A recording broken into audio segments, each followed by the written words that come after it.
Hollywood Silver Screen presenting Maleficent, the Mistress of Evil। इस कहानी की शुरुआत में ये दिखाते हैं कि मूस जंगल के अंदर कुछ इंसान आते हैं और ये वहाँ से वहाँ के छोटे छोटे प्राणियों को उठाकर ले जाने की कोशिश करते हैं। लेकिन तभी वहाँ पर एक अनजाना साया आता है और वो उन तीन में से दो को मार देते हैं। लेकिन एक यहाँ से भागने में कामयाब हो जाता है। वो अपने साथ एक छोटे से प्राणी को ले जाता है और एक फूल को भी, जो रोशनी की तरह चमक रहा होता है। इस फूल को रूहानी फूल कहा जाता है। ये आदमी यहाँ से सीधा राजमहल जाता है और जो भी वो मूर जंगल से लेकर आया उसका वो सौदा करता है। वही मूर जंगल में आज मेलेफिसेंट को और ऑरोरा को 5 साल हो चुके हैं। ऑरोरा यहाँ की रानी है और मेलेफिसेंट इस पूरे जंगल की रक्षा करती है। उसके होते हुए कोई भी इस जंगल के अंदर नहीं आ सकता। मेलेफिसेंट ऑरोरा को बहुत प्यार करती है। उसका प्यार इतना पाक होता है कि उसने अपने श्राप को अपने प्यार से, जो वो ऑरोरा को करती है, तोड़ दिया होता है, जिसकी वजह से आज से 5 साल पहले ऑरोरा की जान बची थी। और आज ऑरोरा को और फ्लिप को एक दूसरे को जानते हुए 5 साल हो चुके हैं। फ्लिप एक राजकुमार है और वो ऑरोरा से प्यार करता है और वो ऑरोरा को कहता है, मैं तुमसे शादी करना चाहता हूँ। ऑरोरा भी फ्लिप से प्यार करती है और वो हाँ कह देती है। ऑरोरा का ये भी एक सपना होता है कि फ्लिप का राज्य और ऑरोरा का राज्य दोनों एक हो जाए, यानी कि इंसान और परियां साथ मिलकर रहें। फ्लिप यहाँ से सीधा राजमहल जाता है और वो ये खुशखबरी अपने बाबा को, जो कि महाराज है, उन्हें सुनाता है। ये सुनने के बाद महाराज बहुत खुश होते हैं क्योंकि महाराज भी चाहते हैं कि दोनों रियासतें एक साथ मिलकर रहें। लेकिन फ्लिप की माँ, जो कि एक महारानी है, वो इस बात से इतनी खुश नहीं होती। लेकिन अपने बेटे की खुशी के लिए वो कोई भी ऐतराज नहीं दिखाती। वो कहती है कि तुमने अपनी खुशी चुन ली। वो कहती है कि हमारी बहू को खाने पर बुलाओ, लेकिन एक शर्त है, उसकी गॉड मदर को भी वहाँ पर आना पड़ेगा, यानी कि मेलेफिसेंट को। वहीं दूसरी तरफ ये दिखाते हैं कि मेलेफिसेंट ये बिल्कुल भी नहीं चाहती कि वो राजकुमार फ्लिप से शादी करे, क्योंकि वो इंसान है और मेलेफिसेंट को ऐसा लगता है कि इंसान हमेशा धोखा देते हैं। उसको भी एक इंसान है, जो कि ऑरोरा के पिता थे, धोखा देकर उसके पंख काट लिए थे। ऑरोरा बोलती कि आपको मेरी खुशी के लिए ऐसा करना पड़ेगा और आज रात को हमें महल में जाना है और आपको मेरे साथ चलना होगा। मेलेफिसेंट ना चाहकर भी महल में उसके साथ चली जाती है और वहाँ पर एल्सेड के महाराज, यानी कि फ्लिप के पिता, उनका स्वागत करते हैं। वो खुश होते हैं क्योंकि उनकी भी यही इच्छा होती है कि दो रियासतें मिलकर एक हो जाएं। लेकिन महारानी, यानी कि फ्लिप की माँ, ये नहीं चाहती। वो खुश होने का नाटक करती है, लेकिन अंदर ही अंदर वो मूर देश के हर एक निवासी से नफरत करती है और इसीलिए वो खाना खाने के वक्त जानबूझकर ऐसी बातें करती है जिससे मेलेफिसेंट को गुस्सा आए। वो ऑरोरा के पिता स्टीफान की मौत के बारे में बात करती है और साथ ही साथ उस श्राप के बारे में भी, जो मेलेफिसेंट ने ऑरोरा के जन्म के बाद उसे दिया था। मेलेफिसेंट बोलते हैं कि मूर देश से परियां गायब हो रही है, उन्हें कोई चुरा रहा है। महाराज कहते हैं कि कोई परियां क्यों चुराएगा। महाराज को इस बारे में कुछ भी नहीं पता होता और तभी महाराज का मंत्री बोलता है कि मूर देश की सरहद पर हमारी 2 लोगों की डेड बॉडी मिली है। दरअसल महारानी यहाँ पर किसी भी तरह से मेलेफिसेंट को प्रोवोक करना चाहती है और वो ऐसा करने में काफी हद तक कामयाब भी हो जाती है। और वो ये भी कहती है कि अब ऑरोरा को अपने लोग मिलेंगे, इंसान, क्योंकि मेलेफिसेंट इंसान नहीं है। इस बात से उससे गुस्सा आता है। क्वीन इनग्रिड बोलती है कि मेरे जीवन में हमेशा से एक बेटी की कमी थी। ऑरोरा के आने से वो कमी मेरी जिंदगी से हमेशा के लिए दूर हो जाएगी और ऑरोरा भी इंसानों के साथ इंसानों की तरह रिश्ते निभाना सीख जाएगी। इस बात से मेलेफिसेंट को बहुत गुस्सा आता है। वो खड़ी हो जाती है और उसके शरीर से एक हरे रंग की रोशनी निकलना शुरू हो जाती है, जो कि उसका एक प्रकार का गुस्सा और उसकी शक्ति है। राजा के सिपाही उस पर आक्रमण करने की, हमला करने की कोशिश करते हैं, लेकिन मेलेफिसेंट को काबू करना नामुमकिन है। मेलेफिसेंट बोलते हैं कि कोई रिश्ता नहीं होगा, ना ही कोई शादी होगी। और तभी फ्लिप की माँ, जिनका नाम इनग्रिड है, वो महाराज के पीछे चली जाती है। वो कहती है कि हमें महाराज को बचाना होगा और तभी महाराज बेहोश हो जाते हैं। महारानी महाराज जॉन को देखकर कहती है, ये तो श्राप है, मेलेफिसेंट ने महाराज को श्राप दिया है। ऑरोरा कहती है कि आपने क्या किया। मेलेफिसेंट कहती है कि मैंने कोई श्राप नहीं दिया, आप घर चलो। ऑरोरा कहती है कि महाराज को जगाइए, प्लीज इन्हें जगाइए। और तभी महाराज के और भी सैनिक यहाँ पर आ जाते हैं। मेलेफिसेंट उड़कर यहाँ से निकल जाती है और जब वो वापस जा रही होती है तभी महारानी इनग्रीड की एक राइट हैंड होती है। वो तीर के ऊपर आयरन बॉल यानी कि लोहे की बॉल लगाकर मेलेफिसेंट पर वार करती है।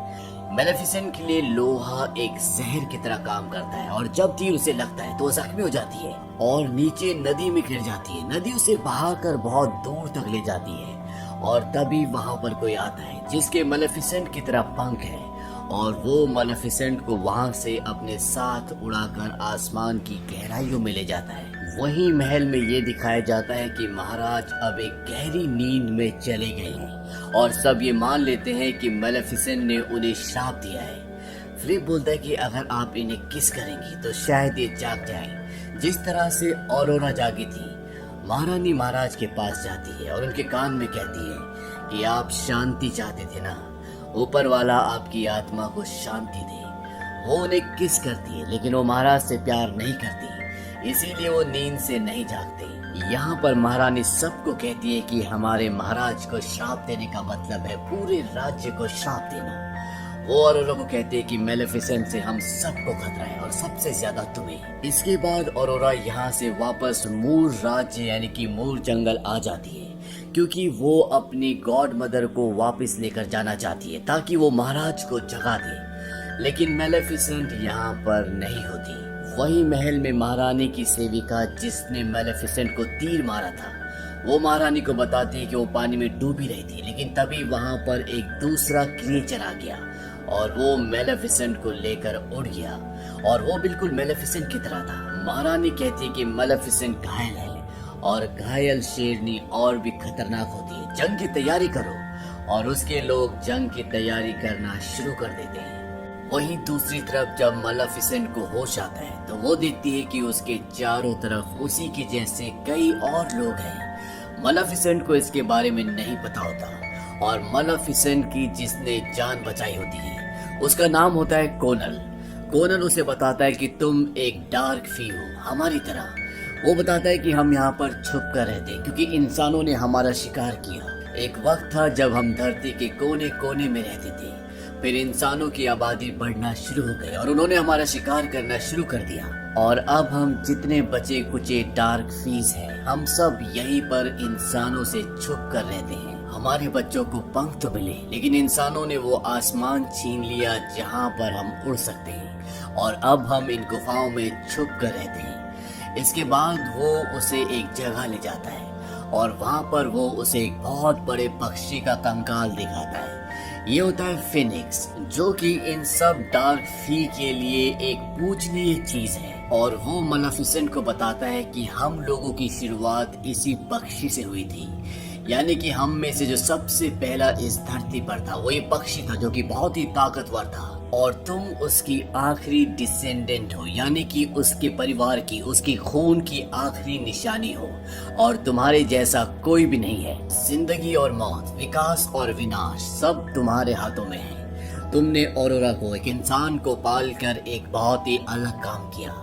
धरती पर एक मूरी ऐसा देश है जहाँ पर इंसान नहीं आ सकते और तुमने वहाँ की रानी बनाया एक इंसान को, एक नई शुरुआत की और उस लड़की को तुम अपनी बेटी मानती हो। हम इंसानों के साथ अमन चाहते हैं ताकि हमारी प्रजाति बची रहे। मेलेफिसेंट कहती है कि मेरी कोई बेटी नहीं है, उसने दुश्मन को गले लगाया है। कोनल उसे बताता है कि अगर तुम्हें फिनिक्स की तरह अपनी सारी शक्तियां चाहिए तो तुम्हें कुछ स्टेजेस से होकर गुजरना होगा।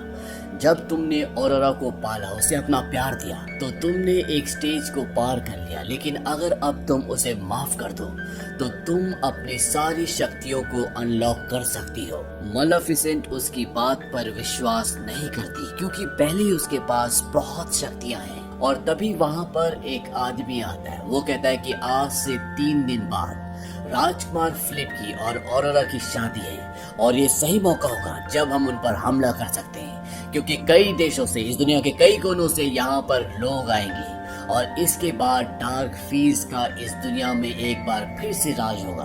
वही महल में ये दिखाया जाता है कि रानी इनग्रिड कुछ एक्सपेरिमेंट्स करवा रही होती है। इसीलिए इस कहानी की शुरू में जो छोटी छोटी परियों को, छोटे छोटे क्रिएचर्स को जंगल से पकड़कर लाया जाता है, वो इसी एक्सपेरिमेंट्स के लिए लाया जाता है। और यहाँ पर जो एक्सपेरिमेंट कर रहा होता है वो रानी इनग्रिड को बताता है कि मैं अपने मकसद में लगभग कामयाब हो चुका हूँ। जब हम लोहे के साथ इन रूहानी फूलों को मिलाते हैं तो इससे एक ऐसा पाउडर बनता है जिससे परियां मर सकती है, लेकिन हमारे पास रूहानी फूल नहीं है और ये सिर्फ मूर जंगल के अंदर मिलते हैं। रानी इनग्रिड बोलती है मुझे कर कर दिखाओ, और जो इसने यहाँ पर पाउडर बनाया होता है वो उस पाउडर को एक नन्ही सी परी के ऊपर डालता है, और जैसे ही वो पाउडर उसके ऊपर डालता है वो एकदम से गायब हो जाती है, यानी कि वो राख हो जाती है। और इसको देखने के बाद रानी इनग्रिड बहुत खुश होती है क्योंकि वो अपने मकसद में कामयाब हो चुकी है। और रात के अंधेरे में रानी अपने लोगों को मूर जंगल भेजती है और वो वहाँ से सारे रूहानी फूल तोड़ लेते हैं। और जब मेलेफिसेंट को इसका एहसास होता है तो वो मूर जंगल वापस आती है, लेकिन उसे वहाँ पर कोई नहीं दिखता। पर यहाँ पर रानी के लोग छुपे होते हैं और वो लोहे की गोलियों से उस पर वार करते हैं, लेकिन इससे पहले कि वो उसे लगती उसके आगे कोनल आ जाता है, जिससे कोनल बुरी तरह से जख्मी हो जाता है। और इस बात से मेलेफिसेंट को बहुत गुस्सा आता है क्योंकि कोनल कभी भी इंसानों से लड़ना नहीं चाहता था। वो दोनों के बीच में शांति चाहता था ताकि सब अच्छे से रह सके, और कोनल ने ही मेलेफिसेंट की जान भी बचाई थी। वहीं महल में ये दिखाया जाता है कि आज ऑरोरा की और राजकुमार फिलिप की शादी है और मूर जंगल से सारे क्रिएचर्स यहाँ पर आते हैं क्योंकि उनकी रानी की शादी है। तभी राजकुमार फिलिप ऑरोरा के पास आता है और वो उसे एक फूल देता है। ये रूहानी फूल होता है जो सिर्फ मूर जंगल में होते हैं। ऑरोरा उससे पूछती है कि ये तुम्हारे पास कहाँ से आया? फिलिप बताता है कि ये मुझे माँ के कमरे में मिला, और इसके बाद वो वहाँ से चला जाता है और ऑरोरा को शक होता है। तभी वो देखती है कि दो सिपाही एक तरफ जा रहे हैं और वो भी उस तरफ जाती है और उसे एक खुफिया रास्ता मिलता है। और जब वो नीचे तहखाने में जाती है तो वो देखती है कि वहाँ पर बहुत सारे प्रयोग हो रहे होते हैं और वहाँ पर बहुत सारी नन्ही परियां और मूर देश के क्रिएचर्स को शीशे की बोतलों के अंदर बंद किया होता है। ये देखकर वो हैरान होती है और वहाँ पर वो स्पिंडल भी होता है जिस पर उसकी उंगली लगी थी और वो एक गहरी नींद में चली गई थी जिससे वो कभी भी नहीं उठ सकती थी।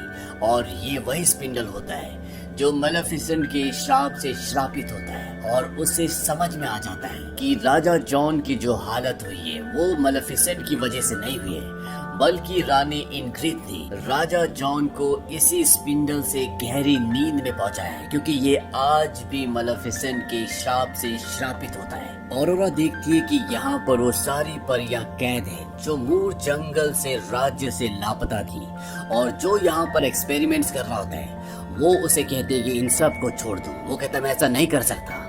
ऑरोरा उसको देखकर बताती है कि तुम भी मूर जंगल के मूर राज्य के हो और मेलेफिसेंट ने तुम्हारे पंख काट दिए। अब इससे पहले कि ये परियों को छोड़ दे, वहाँ पर रानी इनग्रिड आ जाती है और जब उसे पता चलता है कि ऑरोरा को सब कुछ पता चल चुका है तो वो उसे बताती है कि जब हम छोटे थे तो हमारे राज्य की सीमा और मूर देश की सीमा एक दूसरे से जुड़ी हुई थी। हमारे देश की फसलें खराब हो गई और हमारे राज्य में त्राही त्राही हो गई, लेकिन मूर राज्य में खुशहाली थी, वहाँ पर सब कुछ था और हम उनसे सब कुछ छीन लेना चाहते थे। लेकिन मेरे बाबा शांति चाहते थे, इसीलिए उन्होंने मेरे भाई को वहाँ भेजा और मेरे भाई वहाँ से कभी भी नहीं आए। उन जंगली जानवरों ने मेरे भाई को मार दिया और एक यही वजह होती है कि रानी इनग्रिड मूर देश के हर एक निवासी से नफरत करती है, उन सबको मार देना चाहती है। अब रानी इनग्रिड ये नहीं चाहती कि ये बात उसके बेटे को पता चले, क्योंकि वो परियों के मूर जंगल के वासियों के खिलाफ नहीं है, वो उनसे प्यार करता है। इसीलिए वो अपने आदमियों से कहती है कि ऑरोरा को गिरफ्तार कर लो, और वो ऑरोरा को ये भी बताती है कि जंग शुरू होने वाली है। वही दूसरी तरफ ये दिखाया जाता है कि कॉनल अब मरने वाला है और इस बात से उसके सभी साथी बहुत गुस्से में आ जाते हैं। वो कहते हैं कि कॉनल समझौता चाहता था, वो शांति चाहता था, लेकिन इंसानों ने उसे मार दिया और अब जंग होगी। हम कॉनल का बदला लेंगे। और ये सब के सब रानी इनग्रिड के महल की तरफ बढ़ चलते हैं। वहीं रानी इनग्रिड भी जंग की तैयारी कर चुकी है। वो रूहानी फूल से और लोहे की भस्म से ऐसा पाउडर तैयार कर चुकी है जिससे वो इन सभी डार्क फी को आराम से मार देगी। और साथ ही साथ मूर देश से जितने भी यहाँ पर पशु पक्षी जितने भी क्रिएचर्स आए होते हैं वो उन सबको एक बहुत बड़े हॉल में कैद कर देती है, जहाँ पर वो पाउडर जिससे परियों को मारा जा सकता है वो इनके ऊपर गिरना शुरू हो जाता है और धीरे धीरे ये मरना शुरू हो जाते हैं। दरअसल ये शादी नहीं होती बल्कि ये एक साजिश होती है जिसमें मूर देश के सभी निवासियों को मार दिया जाएगा और इसके बाद मूर देश पर रानी इनग्रिड का कब्जा होगा। और अब यहाँ पर वो सारे डार्क फी आ जाते हैं जो इन पर हमला करना चाहते हैं और इन दोनों के बीच में युद्ध शुरू हो जाता है। रानी इनग्रिड अपने लोगों को हवा में उस तरफ उस धूल को फेंकने के लिए कहती है जिससे परियां मर जाती हैं और उस तरफ से बहुत सारे डार्क फी आ रहे होते हैं। वो उस धूल का सामना नहीं कर पा रहे होते क्योंकि उससे बचना इतना आसान नहीं है और धीरे धीरे वो पीछे हटना शुरू हो जाते हैं।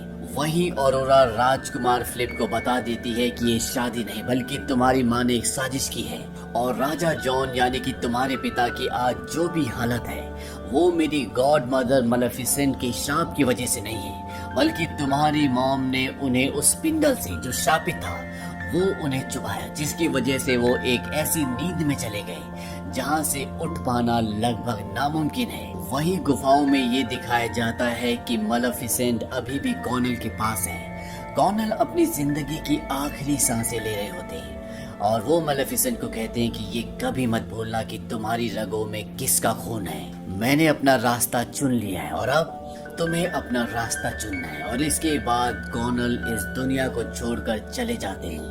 मलेफिसेंट को इससे बहुत गुस्सा आता है और वो उस जगह पर आ जाती है जहाँ पर जंग चल रही है और मलेफिसेंट के आने के बाद ही ये पूरी जंग का तख्ता पलट जाता है क्योंकि उसके अंदर इतनी शक्तियां हैं कि उसका सामना कोई भी इंसान नहीं कर सकता। और साथ ही साथ वो अपने कौवे को जिसे वो इंसान बना दिया करती थी वो उसे एक विशाल भालू बना देती है क्योंकि वो भी इंसानों के कब्जे में होता है। और भालू बनने के बाद वो मूर देश के सभी निवासियों को उस कमरे से बाहर निकाल देता है जहाँ पर वो सब के सब कैद होते हैं और मलेफिसेंट इंसानों के ऊपर अपना कहर ढा रही होती है और वो रानी इनग्रिड की तरफ बढ़ती है, उस तक पहुंच जाती है और वो रानी इनग्रिड को मारने वाली होती है कि उसके सामने ऑरोरा आ जाती है। ऑरोरा कहती है कि उनको मत मारिए, आप ऐसी नहीं है। मलेफिसेंट कहती है कि मैं ऐसी हूँ। उसकी आंखों में अंगारे होते हैं क्योंकि इन सब ने मिलकर कॉर्नेल को मारा होता है। ऑरोरा कहती है कि मैं अपनी माँ को जानती हूँ, वो बिल्कुल भी ऐसी नहीं है। और इसके बाद मलेफिसेंट शांत हो जाती है और तभी पीछे से रानी इनग्रिड ऑरोरा के ऊपर तीर चलाती है। लेकिन इससे पहले कि वो तीर ऑरोरा को लगता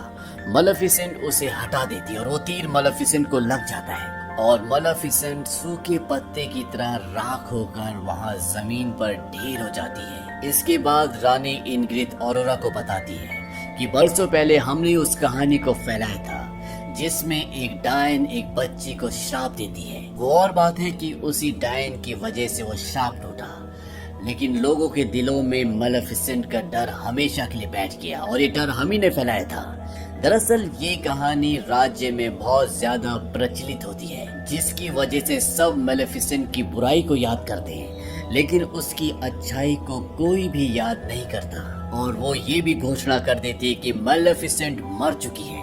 उसकी मौत की घोषणा सुनकर उसके सभी लोग दहशत में आ जाते हैं और तभी ये दिखाया जाता है कि जहाँ पर मलेफिसेंट पत्तों की तरह राख बनकर गिर गई थी वहाँ पर एक तूफान शुरू हो जाता है और मलेफिसेंट फिनिक्स पक्षी बन जाती है। वही पक्षी जो इनकी प्रजाति का पहला पक्षी था जो बहुत शक्तिशाली था, जिसका कंकाल आज भी डार्क फी के लोगों के पास है, जिसकी वो पूजा करते हैं। और ये देखने के बाद कि मलेफिसेंट एक विशाल पक्षी बन चुकी है, रानी इनग्रिड ऑरोरा को ऊपर से धक्का दे देती है, वो नीचे गिरना शुरू हो जाती है। लेकिन मलेफिसेंट जो कि फिनिक्स पक्षी है जो ताकतवर है उसे नीचे गिरने से पहले पकड़ लेती है और इस तरह से ऑरोरा की जान बच जाती है और मलेफिसेंट भी अपने असली रूप में आ जाती है।